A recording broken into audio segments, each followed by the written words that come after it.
y'all, this is Tamika, the face behind Hey HR, and today we are going to talk all about what it takes to be an HR coordinator. And you guys know that these are general titles, but I'm going to tell you some names that is also known for and some names that you can transfer into. And guys, I'm telling y'all, this series, I'm super excited about it because I'm giving you the breakdown of every single HR position there is to get to where you want to be in your HR career. And so if you guys want to hear all about what it takes to become an HR coordinator, then definitely keep watching. So being an HR coordinator is a really good position because you really could touch on multiple areas, and there are tons of people in the HR department that you interact with. So the overall duties of this position is that it aids and facilitates in HR processes. It helps with the employee benefits. It helps being a liaison between the employee and HR, the employee and the business, or the employee and external stakeholders. And those external stakeholders would be like your benefit brokers, or maybe whoever helps with different wellness programs or different software carriers that you may use for educational learning and development opportunities. Maybe whomever you use to transfer funds to employees if that's some type of reimbursement and you don't do it in-house with your payroll department, but they help with any type of external partners that you may use. They also assist with long-term processes like termination processes. People think that because you get terminated from a role, then HR is all done. You're done with that company. They're not thinking about you anymore. But there's a lot more that goes on with that. So there's retirement information that needs to be done. There is processing out information that needs to be done. There are different systems that need to be updated. There are different partners that need to be updated. And then there are different legal information that we have to give to you, like COBRA information has to be sent out, things like that. So they primarily help with long-term processes that could be a little bit lingering for your HR department. And so now we want to talk about some similar job titles that are also HR coordinators. And those job titles are like benefit coordinators, recruitment coordinators, or onboarding coordinators. Those aren't the only names. There are tons of type of HR coordinators, but the biggest thing is the coordinator. The title tells you what this person is going to be doing. They're coordinating whatever it is that the beginning of their title is saying.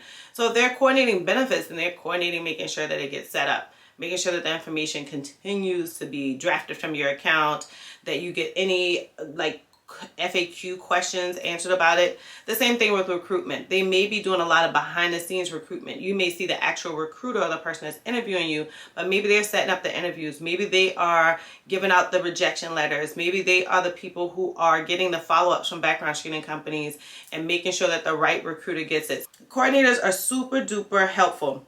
People may say, well, Tamika, isn't that the same thing as an assistant? No, assistant is literally knowing exactly what they're doing based on what the task is or who they're working with at that time.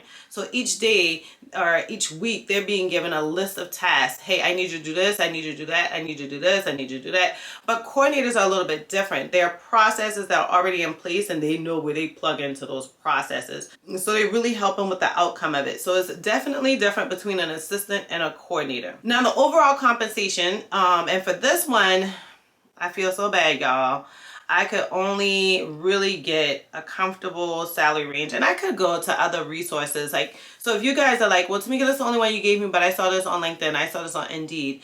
I wouldn't really trust LinkedIn because it really kind of grabs what it thinks the salary is, and then it asks people after they've already applied through their system to give follow-up, and people can give false information or highball numbers, particularly if they don't get the job. But you can also use Indeed. So Indeed, the job posts it there. They're putting that salary there. It's not like LinkedIn, who's trying to use artificial intelligence to gather a salary for you. But Indeed literally puts the salary, makes the employer put that salary in. So those, I feel, are more valid numbers. If you're like, I saw it somewhere else and this is the range, then based on the platform, you kind of can see who to trust. I actually went to different resources and was able to pull this together, and where I was able to pull it together was only for South Carolina. So I feel really bad that this is for South Carolina, because for those of you who live in New York, if you live in California, if you live in Texas, the salary is going to be a lot higher because the cost of living is higher there. So if your cost of living is higher, most times your salaries are higher, you can easily negotiate for a higher salary and say, hey, I live here. So if your rent for a 2-bedroom is normally like $2,500, $3,000, because you're in New York, you're in California, you're in Texas, Then in South Carolina, where the rent is traditionally, $1,200, then obviously the salary is going to be a little bit less. But the salary for HR coordinator position for those primarily in like the South Carolina region or the down south region, you know what I'm saying, little southern girl, is $44,167 to $53,138, making the median $48,671. And so again, I don't feel real comfortable about the compensation there because I know that you guys are going to apply to places and see it slightly higher or slightly lower. That's absolutely okay. This is telling you an idea of what you should expect with this role, because it's not going to be like, oh, okay, well, Tamika said the maximum for South Carolina is 53, so I know they're going to give me 73 in California. No, they may give you 60 in California. So it's not a drastic difference. So I want you guys to truly see what a salary range could be and not to get disgruntled or get upset because like Tamika's only giving me South Carolina numbers.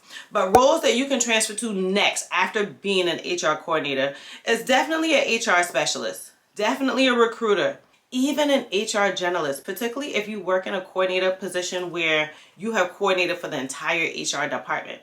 You've helped them so much that you know that I may have a slight learning curve going into this HR generalist role, but I have an idea, better than a person that's outside that's never touched HR.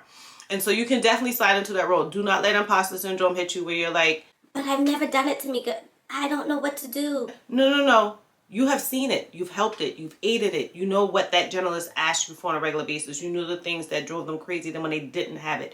You know the things that made them happy because they did have it. You've seen their reactions. So you know what's pivotal. You just have to figure out why was it pivotal, and you'll know when you start that role. But definitely for previous education, you want to have some trade school or like a tech school or community college education.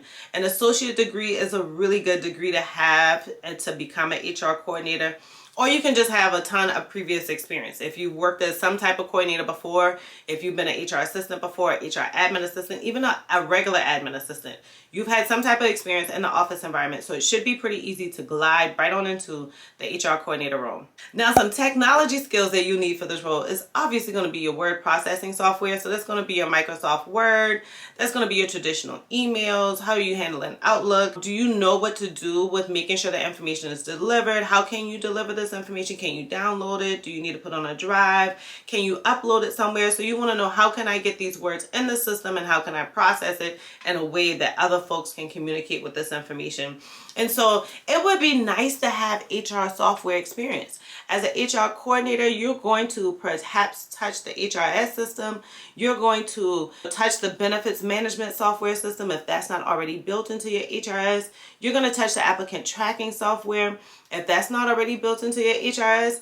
And so you want to have some type of HR software. When you don't have that HR software experience and you're trying to go into an HR coordinator role as your initial HR position, then you want to show every type of software you've ever touched, because that's going to show that you have like a software or a tech acumen, so you can easily learn the software and your learning curve isn't going to be as difficult. And again, you guys just heard me say it, so it almost feels like it's like the same things when I say HR software and then a database software. But there are a lot of times that you can work in different types of databases and they operate similar to a human resources information system. And so don't be alarmed like, well, I've worked in this database and this database, but I've never worked in Paylocity. I've never worked in Paycom. I've never worked in Paychex.